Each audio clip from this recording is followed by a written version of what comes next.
Assalamualaikum warahmatullahi wabarakatuh. Baiklah anak-anak ibu semuanya, hari ini ibu akan membuat pembuktian teorema Pitagoras. Sebenarnya untuk membuktikan teorema Pitagoras itu ada banyak cara. Nah, ibu pilih salah satunya. Di sini ada data. Perlu diketahui lagi bunyi teorema Pitagoras. Pada segitiga siku-siku berlaku jumlah kuadrat dua sisi siku-siku itu akan sama dengan jumlah kuadrat sisi terpanjang. Nah, di sini kan ada gambar segitiga siku-siku. Nama segitiga siku-sikunya adalah segitiga CAB, di mana untuk sisi di depan sudut A itu adalah sisi A, untuk sisi yang di depan sudut B adalah sisi B, dan untuk sisi di depan sudut C adalah sisi C. Nah, bisa dilihat juga bahwa sisi siku-sikunya di sini ada dua, yaitu B, sisi tegak, kemudian C, sisi yang horizontal. Kemudian sisi miring atau hipotenusa atau sisi terpanjangnya adalah si A. Nah, di sini Bu juga punya data untuk membuat pembuktian teorema Pitagoras. Di sini kan ada C-nya. C ini berarti sisi siku-siku pertama, B ini sisi siku-siku yang kedua, dan A ini adalah hipotenusa atau sisi miringnya. Untuk pembuktian pertama, Ibu mengambil contoh yang nomor 1, di mana C-nya 3, B-nya 4, dan nanti kita akan membuktikan apa benar jika kuadrat C yang di sini ditambah dengan kuadrat B yang di sini akan menghasilkan kuadrat yang A. Langkah pertama yang kamu lakukan apa? Kamu sediakan kertas origami. Nah, di sini ya. Untuk yang C, kertas origami pertama. Kalau di sini 3, berarti kita membuat persegi di mana panjang sisi persegi itu adalah 3 satuan. Di sini 1, 2, 3. Karena di sini 3 kan C-nya. Nah, di sini juga ya, kalau persegi berarti kan rumusnya sisi kali sisi. Sisi yang atasnya di sini 3, ke bawah juga 3. Begitupun untuk di sekelilingnya luasnya adalah 3 satuan. Nah, Ibu membuat panjang dari kotak pertama ke kotak kedua itu masing-masing ya. Untuk satu kotak itu Ibu buat panjangnya 2 cm. Ini juga 2 cm, ini 2 cm. Nah, ini ya. Kalian sediakan 2 kertas origami untuk membuat persegi dengan panjang sisi 3 satuan luas, karena di sini C-nya 3. Nah, setelah kalian sediakan 2 kertas origami, kemudian sediakan lagi 2 kertas origami yang ukuran panjang sisinya 4. 2 juga ya. Di sini Ibu sudah buat kertas origaminya, ukurannya di sini 4 satuan luas, 1, 2, 3, 4, di mana satu kotaknya kalau diukur dengan penggaris itu panjangnya 2. Nah, disesuaikan aja ya dengan kebutuhan. Setelah menyediakan 2 di sini, Ibu sediakan lagi kertas origami yang lain untuk membuat segitiga siku-siku. Segitiga siku-siku ini juga Ibu udah atur ya, udah ukur. Untuk sisi tegaknya, di sini sisi tegaknya Ibu buat ukurannya 4 satuan luas sesuai dengan yang B-nya. Sedangkan yang alas bagian bawahnya itu 3 satuan luas, sama dengan ukuran 3. Nah, langkah selanjutnya Ibu ambil satu kertas kosong, kertas HPS atau kertas A4 boleh ya. Kemudian Ibu ambil persegi yang pertama yang berukuran 3 satuan luas, 3 cm kali 3 cm. Nah, biar tidak bergeser, agar tidak bergeser, Ibu berikan lem. Kemudian Ibu tempel di sisi bawah. Nah, seperti ini. Diusahakan agar dia lurus ya, tidak miring, karena itu berpengaruh nanti dengan bentuk dari segitiga siku-siku yang dihasilkan. Nah, setelah kita tempel atau kita letakkan persegi yang pertama dengan ukuran luas 3 satuan luas ke kertas, langkah selanjutnya tempel persegi yang ukuran sisinya 4 satuan luas ke sebelah sini, ke sisi yang sebelah kiri ya. Nah, dia ujung dari persegi yang kecil bertemu dengan ujung dari sudut ya, sudut persegi yang ini. Nah, ini ibu lem juga biar nggak geser ya. Oke. Nah, seperti ini.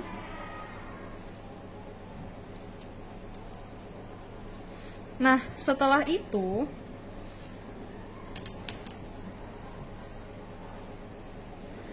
barulah kita bisa membuat segitiga siku-siku dari pertemuan dua persegi ini, di mana jarak antara persegi kecil dengan persegi yang besar itu akan membentuk segitiga siku-siku. Caranya kita tarik garis dari sini ya.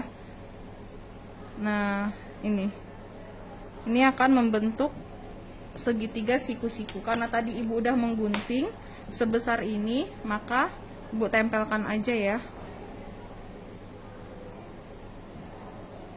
Nah, di sini. Oke. Kemudian kita buat ukurannya. Tadi segitiga yang kecil ini adalah apanya? C-nya ya. Ini ukurannya C, di mana C-nya itu sama dengan 3. Ini juga di bawah 3, di sini 3. Sedangkan persegi yang besar ini ukurannya adalah B. B-nya 4. Berarti sekeliling dari atas samping kiri kanan juga ukurannya pasti 4. Nah, berarti untuk panjang sisi tegak yang ini pasti panjangnya adalah 4 atau B ya. Untuk ini pasti panjangnya 3 atau C. Sekarang kita ingin membuktikan dasar dari teorema Pitagoras, di mana kan katanya teorema Pitagoras itu kuadrat sisi miring itu akan sama dengan jumlah kuadrat sisi siku-siku, di mana sisi siku-sikunya di sini adalah B sama C. Kita ingin membuktikan apa benar rumus ini, apa berlaku. Nah, kemudian untuk membuktikan apakah benar bahwa panjang sisi miring yang ini itu adalah hasil penjumlahan kuadrat dua sisi siku-siku, yang ini dengan yang ini. Berarti kita ambil lagi persegi yang ukuran panjang sisinya 4 satuan luas, yaitu yang sama dengan yang panjang ini ya. Nah, di sini Bu tempel biar nggak geser. Nih ya. Nah, seperti ini. Ibu tempel di sini. Untuk membuat pembuktiannya, kita harus mengisi di sekeliling sisi miring ini dengan persegi yang tadi, yang 2 tadi. Oke.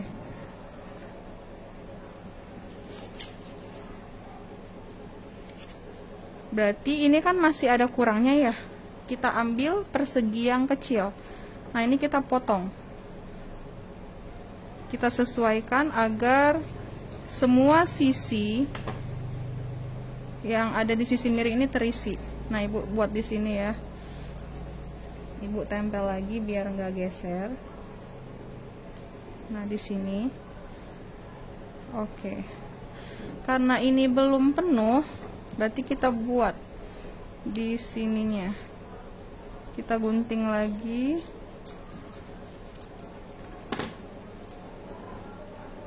Nah, di sini ya. Kita isi penuh.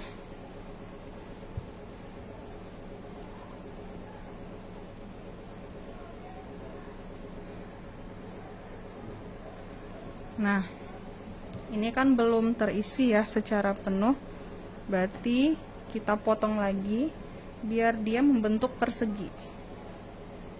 Itu kita potong, kita tempel lagi. Nah, dia membentuk seperti ini. Nah, sisanya kita tempel. Oke. Nah, terbukti ya bahwa untuk mencari panjang sisi yang miring itu adalah hasil penjumlahan kuadrat yang ini sama yang ini. Mari kita buktikan. Ini kan kita hitung 1, 2, 3, 4, 5. Ini 1, 2, 3, 4, 5. Berarti ini tadi 5 satuan luas, dimana ini sama dengan A. Berarti, nah, seperti tadi yang kita ketahui dari awal, bahwa untuk persegi paling kecil ini panjang sisinya itu 3 satuan luas, atau ini sisi C. Maka untuk segitiga siku-siku, sisi bawah atau sisi alasnya pasti panjangnya adalah C.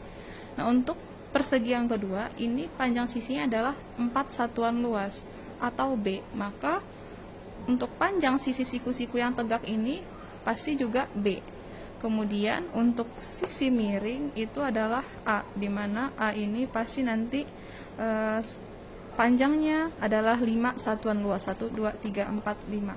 Nah, kita ingin membuktikan apakah benar kalau kuadrat sisi miring itu akan sama dengan jumlah kuadrat sisi yang ini dengan sisi yang ini. Kita buktikan. Tadi rumus Pitagoras itu adalah A pangkat 2 atau A kuadrat sama dengan B kuadrat tambah C kuadrat, di mana A kuadrat ini berasal dari rumus persegi, yaitu sisi kali sisi. Karena A kuadratnya itu tadi sudah diketahui ya, A itu panjangnya 5. Maka kalau dia luas persegi yang ini, rumusnya adalah sisi kali sisi atau 5 kali 5.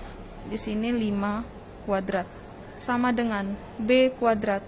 B kuadrat adalah yang persegi yang ini, di mana untuk satu sisi panjangnya 4 satuan luas. Maka kalau ditanya luasnya sisi kali sisi, yaitu 4 kali 4. Maka di sini kita buat 4 pangkat 2 tambah C. C-nya adalah persegi yang kecil, di mana untuk mencari luasnya adalah sisi kali sisi. Sisinya 3, berarti 3 kali 3. Di sini 3 kuadrat. 5 kuadrat itu artinya kan 5 kali 5. 5 kali 5, 25. Sama dengan 4 kuadrat.